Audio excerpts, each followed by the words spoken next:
Masyarakat Mekah waktu itu mengenal Allah Subhanahu wa taala, akan tetapi pada saat yang sama Allah disembah bersama ratusan tuhan lainnya. Ketika mereka berkeliling Ka'bah ataupun tawaf, nah mereka menyebut nama-nama Tuhan yang lain selain nama Allah Subhanahu wa taala. Ini penyakit yang merusak hubungan manusia dengan Tuhan, penyakit vertikal. Kemudian yang kedua, penyakit yang merusak hubungan manusia dengan manusia. Ini adalah penyakit riba. Jadi waktu itu marak riba dipraktekkan dengan sangat meluas di kalangan masyarakat Mekah, sehingga dikenal dengan istilah riba jahiliyah. Riba jahiliyah. Penduduk Mekah waktu itu adalah masyarakat pedagang. Mekah dikenal sebagai lalu lintas perdagangan dari Yaman ke Syam, sehingga ramai pengusaha-pengusaha, ramai orang-orang kaya di Mekah. Mereka mempraktekkan riba. Ketika Rasulullah SAW diutus, riba ini sangat parah. Dan ini menjadi bagian dari misi syariat yang dibawa oleh Rasulullah SAW untuk menghilangkan ataupun melenyapkan riba. Ketika kita berhutang, ketika masyarakat Mekah berhutang, katakanlah 2 dinar, maka nanti di akhir masa ketika sudah jatuh tempo itu akan ditagih atuqdi am turbi, apakah ingin melunasi hutangnya 2 dinar atau ingin menambah waktu lagi. Nah, kalau tambah waktu berarti hutang akan bertambah dari 2 dinar menjadi 4 dinar. Sepakati tempo lagi, jatuh tempo tidak mampu membayar, akan bertambah lagi dari 4 dinar menjadi 8 dinar.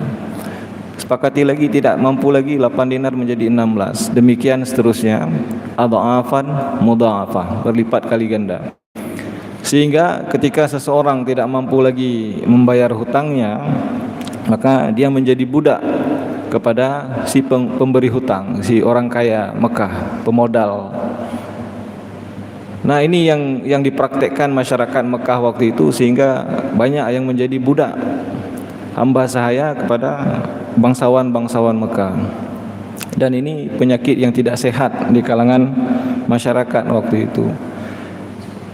Ketika syariat Islam dibawa oleh Rasulullah SAW, masyarakat Mekah sangat menentang syariat yang akan menghapus praktek riba ini, karena sudah sangat nyaman sekali. Dan mereka ketika disampaikan Allah Tuhan, ketika disampaikan siapa Tuhan, mereka kenal dengan Allah Subhanahu wa taala, tahu. Akan tetapi yang menjadi masalah adalah mereka tidak mau meninggalkan sistem riba ini.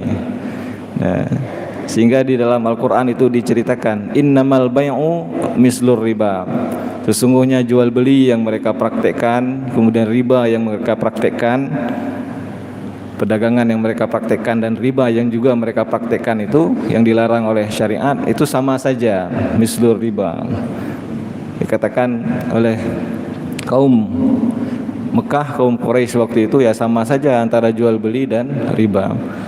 Akan tetapi Allah mengatakan wa halallahu al-bai'a wa harramar riba. Allah menghalalkan jual beli, silahkan melakukan jual beli, perdagangan dari Yaman ke Syam, dari Syam ke Yaman dan seterusnya.